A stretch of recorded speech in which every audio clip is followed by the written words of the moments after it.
Olá, criptomaníacos! Será que é arriscado comprar Bitcoin agora?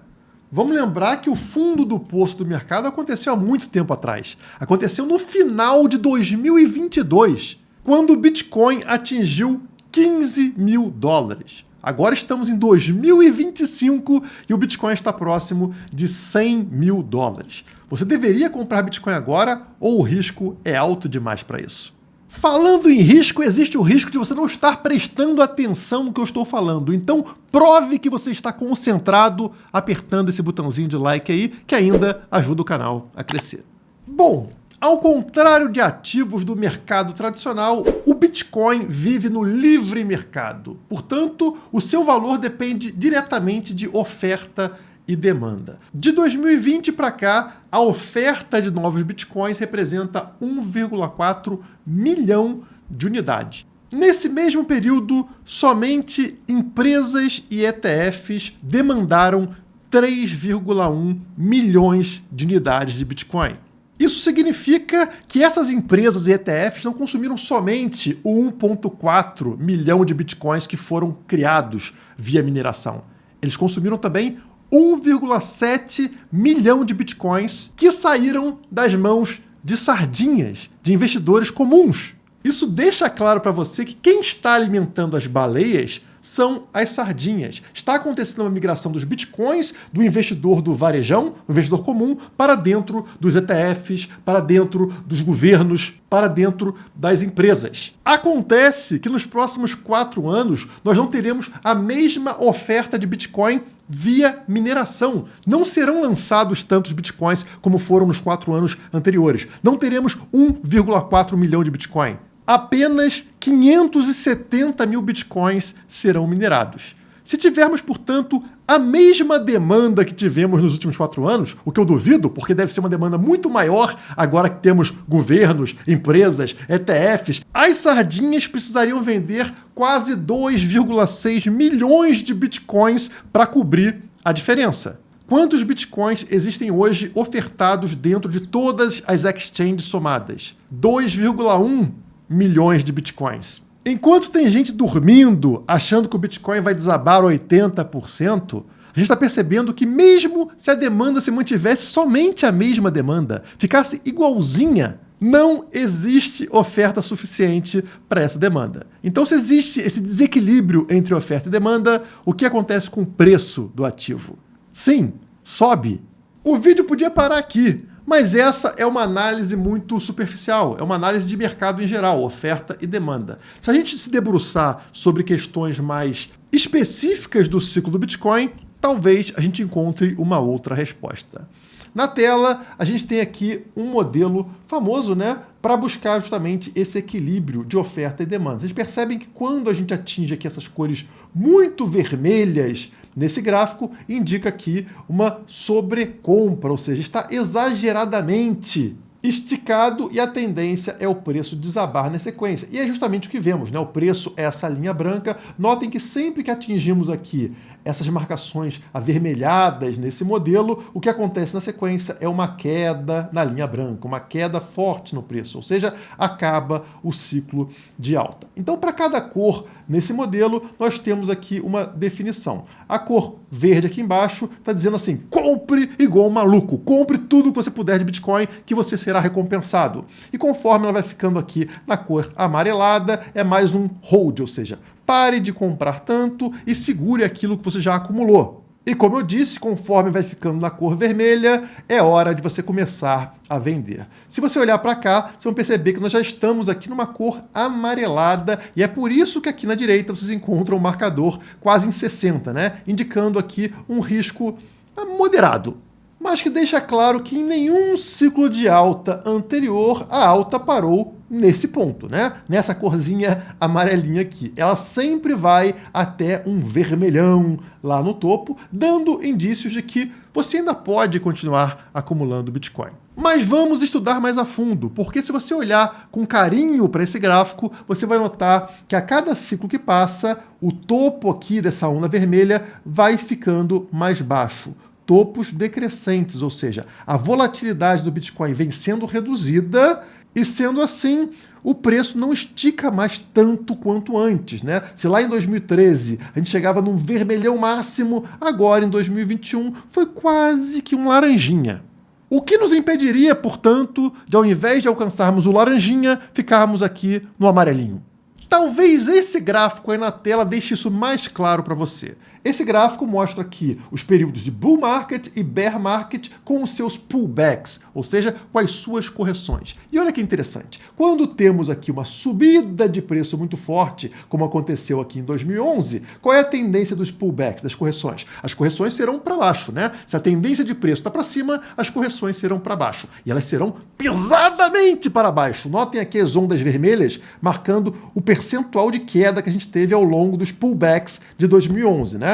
Então, enquanto o preço ia subindo, quando acontecia uma correção, era uma baita correção, né? Chegando aqui a 70%, 60%. Eram correções monstruosas. Passamos então para o bear market de 2012. Estão vendo aqui o preço caindo, né? A linha azul caindo. E aí, num período de queda, as correções serão para cima. E fortemente para cima. Olha aqui essas ondas vermelhas para cima, mostrando aqui, ó, correções positivas de 80%, 70%, 60%. Que volatilidade absurda! A mesma coisa acontece nos ciclos seguintes. Você vai ver aqui em 2013, né, o preço disparando absurdamente e as ondas aqui embaixo, pelo amor de Deus, tivemos correções para baixo ao longo do ciclo de alta de até 90%, pessoal. Você imagina, você está num ciclo de alta agora, né, feliz com o Bitcoin subindo e acontece uma correção de 90%. É de matar qualquer um.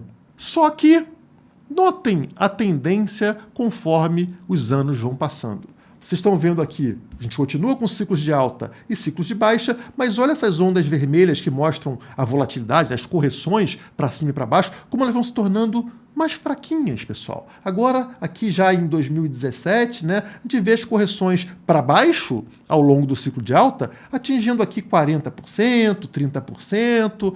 Em 2020, na pandemia, aí sim acontece uma correção mais forte, né? Um pouquinho fora do padrão para essa época, mas depois elas continuam encolhendo, encolhendo e encolhendo até que chegamos no ciclo atual. A partir aqui da subida de preço que eu falei, né? Atingimos o fundo no final de 2022 e o preço volta a subir, né? 15 mil dólares, ele volta a subir até bater em 109 mil dólares.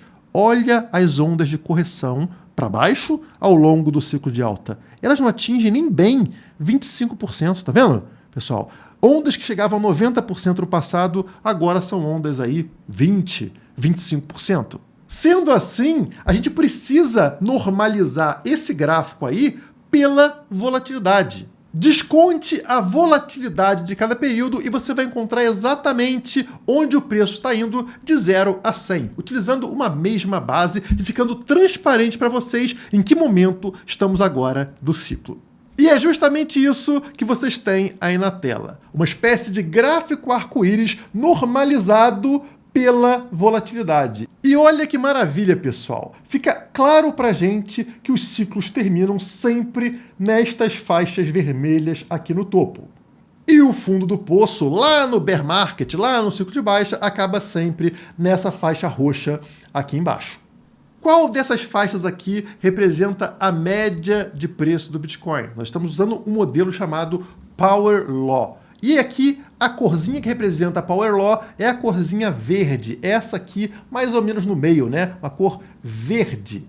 Mas ao longo de um ciclo de alta, o topo desse ciclo, obviamente, não vai ser nesta linha média da Power Law. Vocês percebem que o preço extrapola, ele é volátil, né? Ele puxa até um extremo e o extremo é representado pela cor vermelha. Então, como a gente normalizou pela volatilidade, sempre atinge essa região vermelha. Para o ciclo atual, o topo aqui, que marca 100%, seria 234 mil dólares. Já a banda de baixo, né, esse vermelho um pouquinho mais claro aqui, ela é representada pelo valor de 186 mil dólares. Uma região que sempre foi alcançada em todos os ciclos. Então, assim, seria muito comum atingir 186 mil dólares, tá? Até num ciclo fraco como o anterior de 2021, a gente bateu nessa região que atualmente seria a região de 186 mil dólares. Já a faixa abaixo, né, uma faixa amarela aqui, quase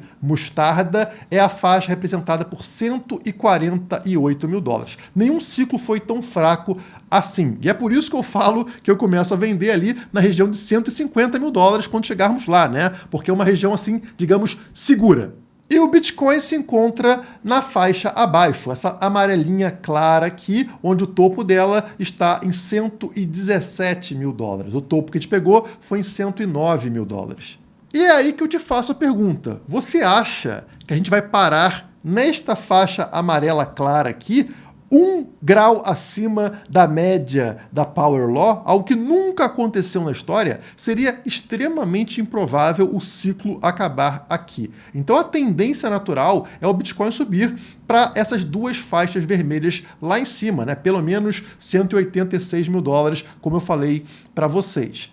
Sendo conservador, a faixa de baixo que vai ali até 148, 150 mil dólares. E eu trago esse vídeo para vocês nesse momento onde o Bitcoin está em 97 mil dólares, porque ele está na região de maior volume, maior transação, tá? Vocês percebem aqui que o preço está em 97 mil, e aqui na esquerda vocês têm essas ondas que marcam volume de compra e volume de venda. Então existe uma guerra justamente nessa região, e é nessa região que acontece explosões de preço. Não significa que são explosões de preço para cima. Pode ser uma explosão de preço para baixo, como vocês viram aqui, né? Olha só, nesse momento aconteceu o quê? Encontrou essa região, essa linha tracejada, e houve uma explosão de preço para baixo, levando o preço lá para baixo de 90 mil dólares. Já em outros momentos, como por exemplo, nesse momento aqui, quando volta para essa região, acontece uma explosão de preço para cima, quando atingimos quase 110 mil dólares. Então, geralmente, as grandes movimentações do Bitcoin acontecem justamente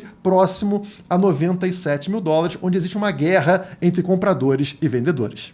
Legal, Guilherme. Então você está me dizendo que vai acontecer uma explosão, mas você não sabe para que lado que ela vai acontecer. Exatamente. Mas eu tenho aqui uma aposta, vamos dizer assim. Por quê?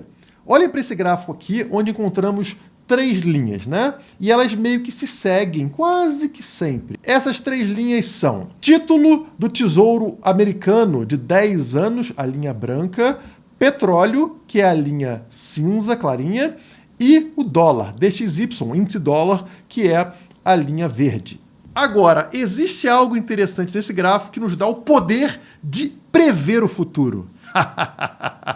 Quando uma dessas linhas se desvia das outras, existe uma força que suga ela de volta para acompanhar as outras duas. Notem, por exemplo, aqui, em dezembro de 2024, como a linha cinza, que representa o petróleo, estava distante das outras duas linhas. O que acontece na sequência, adivinha? Sim, ela sobe, ela volta até encostar nas outras duas. Isso te dava o poder de saber que o preço do petróleo iria subir.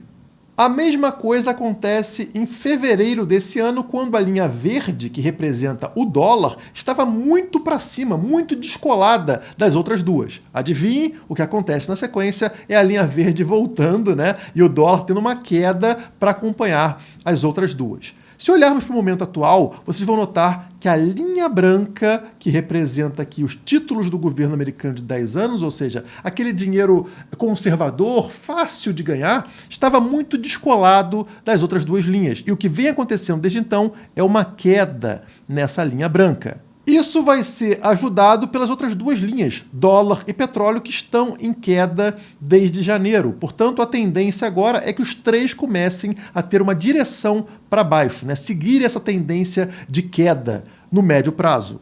Isso significa que aqueles ativos queridinhos da renda fixa, os de baixo risco, que são títulos do governo e também o dólar, vão perder valor, fazendo com que as pessoas que estavam alocadas nesses ativos precisem buscar por opções, digamos, mais arriscadas. Caso contrário, elas terão uma rentabilidade menor. Se o dólar continuar caindo, em breve ele vai romper aqui este suporte nos 107 do índice DXY. Após esse rompimento, como vocês sabem, a tendência é desabar, ou seja, o dólar perder valor com uma força ainda maior. Com os investidores saindo da renda fixa, a tendência é que entre agora, né, fevereiro e abril desse ano, a gente veja uma grande injeção de liquidez na economia. E eu posso provar isso para vocês com o gráfico que está na tela. Nesse gráfico tem algo muito importante, preste atenção, tá? Porque a liquidez é a linha azul clara, que marca aqui ó, a liquidez do Banco Central americano, e a linha verde ela está invertida. É o dólar, né? O DXY é o dólar, mas está ao contrário. O que significa que se o dólar está caindo, esta linha vai subir. E note, quando esta linha sobe, o que acontece com a liquidez no mercado americano? Dispara. Então existe uma fortíssima correlação entre as duas coisas. Quando o dólar começar a cair, esta linha do dólar invertida vai subir e junto vai subir a liquidez. E só existe uma correlação que é mais forte do que essa, que é entre a liquidez e o Bitcoin. Quando a liquidez de mercado dispara, o Bitcoin dispara. Se eu estiver certo, os próximos 3 meses serão muito interessantes para quem tiver comprado em Bitcoin ou estiver comprando Bitcoin ao longo desse período.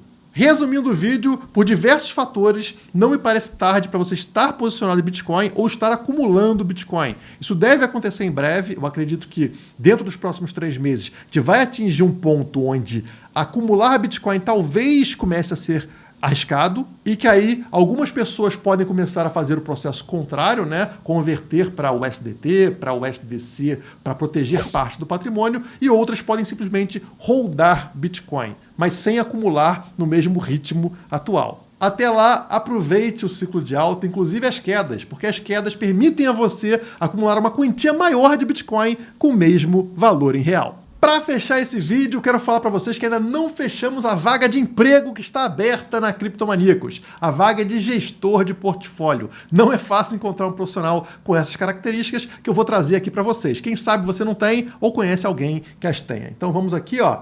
Você será responsável por criar e gerenciar carteiras administradas de criptomoedas. Então você vai criar carteiras realmente, né? Tá uma carteira aqui que vai ter Bitcoin, Ethereum, Sol, enfim. Desenvolver e implementar estratégias delta neutro e outras formas de rentabilização de capital, como staking, pools e derivativos. Controlar e otimizar a marca d'água, garantindo a melhor estrutura de performance para investidores e para a gestora. Marca d'água é assim, o preço do ativo bateu aqui. A gestora só ganha dinheiro a partir do momento que o preço superar essa marca d'água, né? A marca d'água está aqui. Então, o preço caiu e voltou a subir até aqui, não passou da marca d'água, não ganha nada. Precisa passar daqui. Então, para fazer isso, você precisa estar sempre com performance muito boa. Refinar a composição das cestas de criptomoedas, reduzindo a correlação entre as carteiras e maximizando a eficiência do portfólio. Integrar diferentes abordagens analíticas. Então, estamos falando aqui de combinar análise fundamentalista com análise on-chain, com análise quantitativa e assim por diante para criar um produto mais completo. Produzir relatórios e conteúdos estratégicos para investidores, garantindo transparência e comunicação eficiente sobre as estratégias de gestão. Dar suporte ao relacionamento com investidores de alta renda. A galera que tem dinheiro é mais exigente e precisa, né, e merece também um atendimento diferenciado. E acompanhar tendências no setor e se antecipar a oportunidades, posicionando a gestora à frente do mercado. Se você acha que consegue cumprir isso aqui, o link para essa vaga está aqui na descrição. Vai lá, passa para os teus amigos também que se forem no mercado financeiro, quem sabe não entram para Criptomaníacos. Se curtiu o vídeo, deixa o like, se inscreve no canal. Por hoje é só. Muito obrigado e até a próxima.